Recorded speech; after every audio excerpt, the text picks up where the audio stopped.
Now that the CAT is done, the next major test is going to be ZAT 26, which is going to happen on the 4th of January.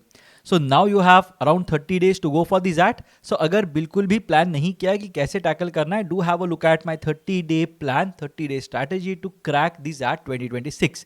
अब start करते हैं ZAT के बारे में. What is the test about? क्या split होता है in terms of sections? क्या होती है negative marking, which a lot of people are confused about, and also in terms of what happened last year. Institute cutoffs कितने होते हैं, XLRA की cutoff क्या होती है, all those things we will look at in this particular video. So let's start with the first bit, which is the pattern of the ZAT.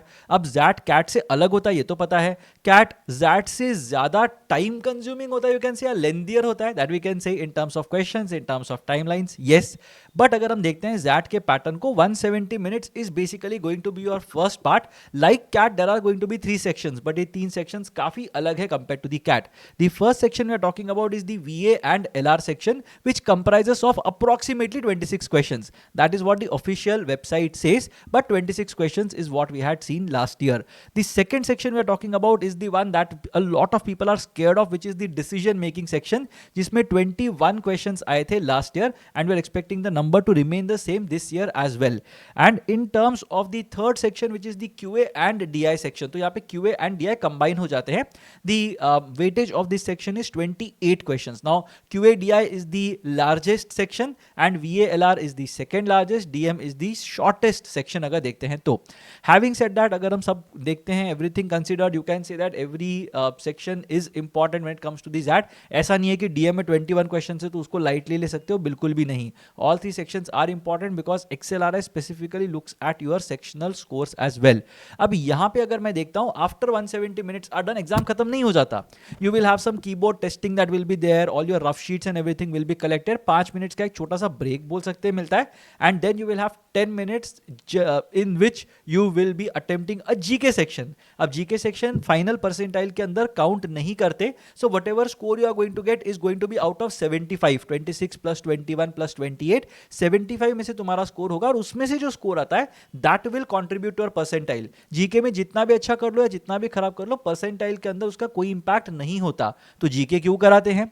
Because XLRI के interview के अंदर they also have a look at your general awareness. अगर बहुत ही अच्छा score हुआ या बहुत ही खराब स्कोर हुआ, there is a chance that they might ask you a question कि अरे व्हाई इज दिस हैपनिंग, या फिर कुछ जीके के क्वेश्चन ही शायद पूछ लें. That is why the GK question exists. GK question के अंदर या जीके सेक्शन के अंदर रादर कोई भी नेगेटिव मार्किंग नहीं होती. So don't worry about it, attempt all 20 questions when you get this particular section. इसके बाद यहाँ पे कोई सेक्शनल टाइम लिमिट नहीं होती जैसे कैट में हुई थी. So CAT basically forced you to attempt each section for 40 minutes, but यहाँ पे ऐसा नहीं है. Out of 170 minutes, if you feel like you can attempt QA and DI for 100 minutes as well. Now of course that will mean a compromise when it comes to DM and VALR, but कर सकते हो अगर करना है तो. In theory you can definitely spend your entire 170 minutes on one section as well. I will not recommend it, but कर सकते हो. तो यहाँ पे कोई सेक्शनल टाइम लिमिट्स नहीं होते, तो you have the flexibility of attempting the ZAT as per your will. And सबसे लास्ट चीज, यहाँ पे एक ऑन स्क्रीन कैलकुलेटर होता है. So till last year ZAT did not have an on screen calculator, but ZAT 25 was the first year जहाँ पे एक ऑन स्क्रीन कैलकुलेटर इंट्रोड्यूस किया गया था. And that is basically what makes ZAT slightly easier I would say. But ZAT में बहुत ज्यादा calculation ऐसे आता नहीं है. The questions are difficult because they are dense, not because they are calculation intensive. तो वो एक अलग स्टोरी है. In terms of negative marking, इसको लेके बहुत ज्यादा कंफ्यूजन होता है. That's why I have created a special slide for this one. So negative marking की बात अगर हम करते हैं, यहाँ पे you have to look at one small thing that at a very basic level it is +1 minus 0.25. So for every correct answer that you mark, you are going to get a +1, and for every incorrect answer that you mark, अगर गलती हुई कोई question के अंदर, you will get a -0.25. Now considering that there are 5 options that are there, +1 minus 0.25 इज pretty fair. But यहां पे आता है एक छोटा सा twist. ZAT penalizes you for unattempted questions also. अब कैट के अंदर कोई क्वेश्चन अगर अटेम्प्ट नहीं करते तो वहां पे CAT would not penalize you. But ZAT के अंदर अगर मैं कुछ क्वेश्चंस छोड़ दूं, अनअटेम्प्टेड छोड़ दूं, तो मुझे ZAT पेनलाइज करता है. They penalise you at the rate of -0.1 marks per question for more than 8 questions skipped. अब इसका मतलब क्या बना? लेट्स से फॉर एग्जांपल, एक बहुत ही सिंपल तरीके से बताता हूं. Let's say for example you have attempted 51 questions. Let's say एक रैंडम नंबर लेते हैं, 51 क्वेश्चंस. अब 51 क्वेश्चन अगर अटेम्प्ट किए, इसका मतलब you have not attempted 24 questions. तो 24 क्वेश्चंस में पहले 8 क्वेश्चंस को वो लोग काउंट नहीं करेंगे. So you are okay till the time you have left 8 questions. तो वहां पे कुछ तुमको प्रॉफिट लॉस कुछ नहीं होगा. बट बियॉन्ड 8 क्वेश्चन, सो जो 24 में से 8 निकाल दिए तो 16 क्वेश्चन जो बचे, फॉर एवरी वन ऑफ दो 16 question you will get a negative marking of -0.1। इसका मतलब जो भी तुम्हारा 51 क्वेश्चन से स्कोर बना था उसमें से 1.6 मार्क्स डिडक्ट करेंगे। अब आता है सेकंड क्वेश्चन, कैसे डिडक्ट करेंगे, कहां से डिडक्ट करेंगे? क्या हर एक सेक्शन के अंदर 8 क्वेश्चंस की बात कर रहे हैं? नहीं, 8 क्वेश्चन स्किप्ड इज ओवरऑल। तो अगर 75 क्वेश्चन है उसमें से 25 मैंने स्किप किए हैं या 24 स्किप किए हैं, if you let go of the previous first 8 questions तो बचे हुए 16 को मैं पेनलाइज करूंगा। That is the first step. So overall level पे होता है। अब ये 1.6 में कैसे सब्ट्रैक्ट करूंगा? It will be subtracted in the same weight as that of the sections। तो पहले स्लाइड पे हमने देखा था दैट वर्बल का सेक्शन जो होता है उसमें 26 क्वेश्चंस होते हैं, क्वांट में 28 होते हैं, डीएम में 21 होते हैं। सो क्वांट के अंदर 28 बाई 75 इंटू 1.6 ये सब्ट्रैक्ट होगा, डीएम के अंदर 21 by 75 into 1.6, and in terms of verbal and LR you will be getting a minus of a negative of 26 by 75 into 1.6। now this is complicated, तो बहुत ज़्यादा ध्यान इस पे मत देना, don't worry about the entirety of negative marking। I was just telling you this because some people get confused, but overall अगर देखते हो तो negative marking does not matter। if you don't understand a question please don't attempt it, because अगर attempt करके गलत कर दिया ना तो भी you are getting -0.25। so keep that in mind and don't attempt questions blindly just to save ये -0.1। it's okay to get -0.1, कोई इतना इशू नहीं होता, and you have plenty of time to attempt the questions that you are fond of। तो बिल्कुल आराम से करना, don't worry about this bit at all। now in terms of the sections अगर हम देखते हैं VA and LR, now you will see a peculiar है, VA and LR कैसे हो गया? LR तो वहां पे DI में आता था, बट यहाँ पे if you are looking at VA and LR it basically means logical reasoning which includes verbal reasoning और क्रिटिकल रीजनिंग। तो ये चीजें हम यहाँ पे देख रहे हैं VA एंड LR सेक्शन के अंदर। लास्ट डे का पैटर्न अगर देखेंगे there were 5 RCs with 3 questions each, so 3 3 3 3 3 passages बहुत ही छोटे थे, मतलब 500 वर्ड्स कभी कभी या उससे भी कम उतने लेंथ के पैसेजेस होते हैं, but they are extremely dense, the questions are very tricky and कभी कभी तो मतलब बहुत ज़्यादा अनसर्टेनिटी हो जाती है। तो कैट की अनसर्टेनिटी की बात हम कर ही रहे हैं तो जैट के अंदर उससे ज़्यादा अनसर्टेनिटी होगी, but then again at least XLRI is lenient in terms of its cutoffs, तो that is a positive thing। but otherwise अगर देखते हैं तो RCs के अंदर 5 क्वेश्चंस आए थे लास्ट ईयर। एक पोएम थी जिसके अंदर 2 क्वेश्चंस पूछे गए थे, and they have some beautiful poems, popular poems जो कभी कभी पूछते हैं, एंड इसके अंदर 2 क्वेश्चंस आते हैं। टिपिकली ये मेटाफर बेस्ड होते हैं कि भाई इस पोएम का क्या मेटाफर है, what does the candle stand for, what does the mirror stand for, इस टाइप के क्वेश्चंस पूछते हैं, and these are inferential questions entirely. In terms of jumbled paragraphs 2 questions आए थे last year. The good thing is that there were options, तो 5 में से एक सिलेक्ट करना है। ऐसा नहीं है जैसे कैट में होता है कि हमको टीटा क्वेश्चन दे दिया और बोला कि भाई जो तुम्हारी मर्जी वो टाइप कर दो, ऐसा नहीं है। You will get 5 options out of which you have to select one. Typically the questions are manageable in terms of the jumbled paragraphs. In terms of grammar फिर से 2 क्वेश्चंस आए थे लास्ट ईयर, बट ग्रामर अगर देखोगे तो बहुत सारे rules you will have to cover, including subject verb agreement, modifiers, in terms of parallelism, tenses, तो ये सारी चीजें you will have to cover in terms of grammar. Fill in the blanks की अगर बात करेंगे तो there was one question last day which was based on fill in the blanks. Typically that oscillates between fill in the blanks, some punctuation based questions, prepositions based questions, तो इसमें fluctuate करते रहता है, but you can see something that is based on vocabulary as well यहाँ पे। In terms of critical reasoning there were 3 questions that were there, strengthening the argument, weakening the argument, parallel argument, what is the assumption, what is the inference, what is the conclusion, इस type के questions आ सकते हैं। In terms of the surprise element of VRC और VALR rather, last year there was a question that was based on a cartoon, तो एक panel दिया था कार्टून का which was between a man and a dog। It was a really sweet cartoon, so if you have seen it let me know in the comment section below that you have seen that particular cartoon and tell me what are your thoughts on it। but cartoon पे question आया था, 2 साल से कर रहे हैं, so it's very important for you to be mentally prepared, कैसे कुछ आ सकता है, कार्टून के लिए प्रिपेयर तो नहीं कर सकते। अगर डिसीजन मेकिंग की बात करेंगे सेकंड सेक्शन, तो यहाँ पे we are looking at 7 sets with 3 questions each. Now this has been the pattern that they have followed for the last couple of years, so we are reasonably certain दैट ऐसा ही कुछ होगा यहाँ पे।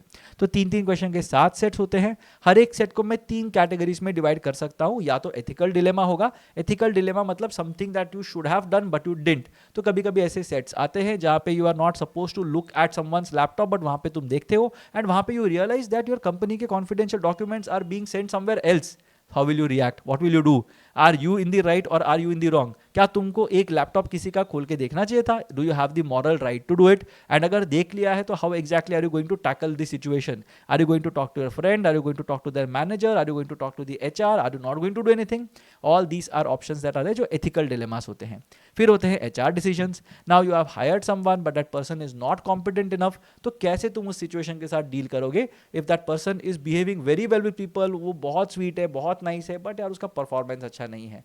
सो how are you going to deal in that particular situation? And if there is another person who is there जो is slightly competent but is not very good with people, उसका rapport अच्छा नहीं है. So how exactly do you compare these two situations? ऐसे कुछ हो सकता है.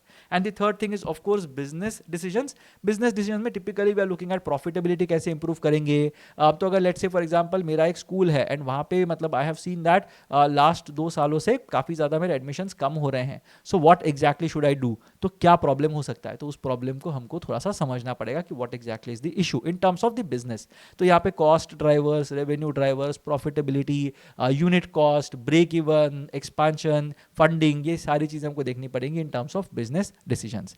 थर्ड सेक्शन पे आते हैं तो क्यूए डीआई वाला सेक्शन है. अब यहाँ पे क्यूए एंड डीआई होता है. So people who are scared of QA, there is a DI part which will help you. Last year की बात अगर करते हैं, out of 28 questions 16 questions were from QA and spread काफी इवन था. मतलब अगर हम जो 5 एरियाज होते हैं वो अगर देखते हैं, सबसे prominent area was geometry which was also doable. By the way 5 questions geometry से थे, 3 क्वेश्चंस थे from arithmetic, from algebra and from modern math, और 2 क्वेश्चंस थे नंबर थियरी से. So this was basically the split that we had last year in terms of 16 questions. Fairly manageable questions. कुछ questions होंगे, 3-4 question होंगे जो difficult होंगे, but otherwise these are all manageable questions.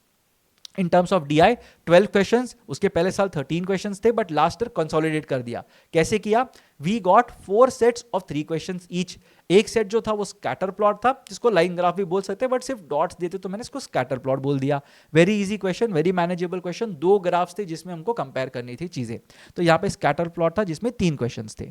Then there was a time speed distance plus graph वाला logic वाला question. तो एक graph दिया था, ग्राफ नहीं बोल सकते, एक मैप दिया था यू कैन से, एंड उसके अंदर you are basically given distances. तो डिस्टेंस फाइंड आउट करना था, स्पीड फाइंड आउट करना था, expected time of arrival find out करना था. Again something that could have been managed if you had a very good stronghold on time speed and distance. The third set that we had was average based. तो जैसे table आता है कि ठीक है, एक इंसान ने ये रेटिंग दी, सेकंड ने ये दी, थर्ड ने ये दी, फोर्थ ने ये दी, एवरेज रेटिंग ये है, वहां से डिराइव करना है कि क्या रेटिंग हो सकती है.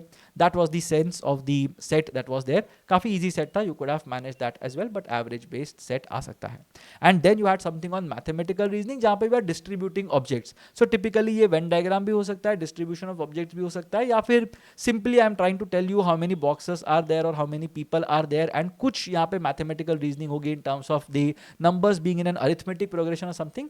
So maths की reasoning वाला एक set था last year which again had 3 questions. In terms of GK, don't be worried about it is going to be my bottom line because everybody is worried about GK. किसी को GK नहीं आती, so कोई भी GK में 100% नहीं निकाल सकता. Very difficult to get 100 out of 100 or 20 out of 20 in this context GK के अंदर.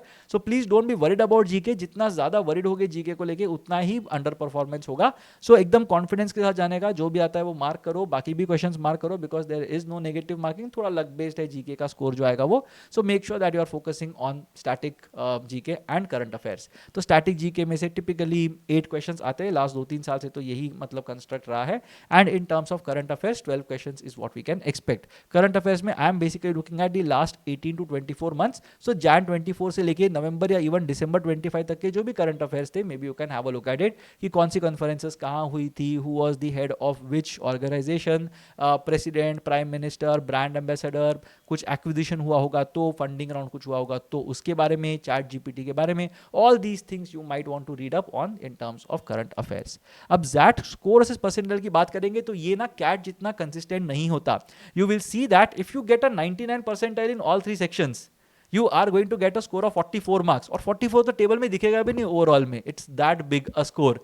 तो यहाँ पे अगर मुझे तीनों सेक्शन में अगर 95, 95, 95 मिलते हैं, even then I'm going to get a 99 percentile at the ZAT. So a lot of people do this thing जहां पे वो लोग एक सेक्शन में बहुत अच्छा स्कोर करते हैं बट बाकी दो सेक्शन में बहुत बुरी तरह से फेल होते हैं. So please don't do that at the ZAT. There are many horror stories जहां पे people get 98 percentile 95 percentile but third section में 60 मिल जाता है जिससे कॉल नहीं मिलती.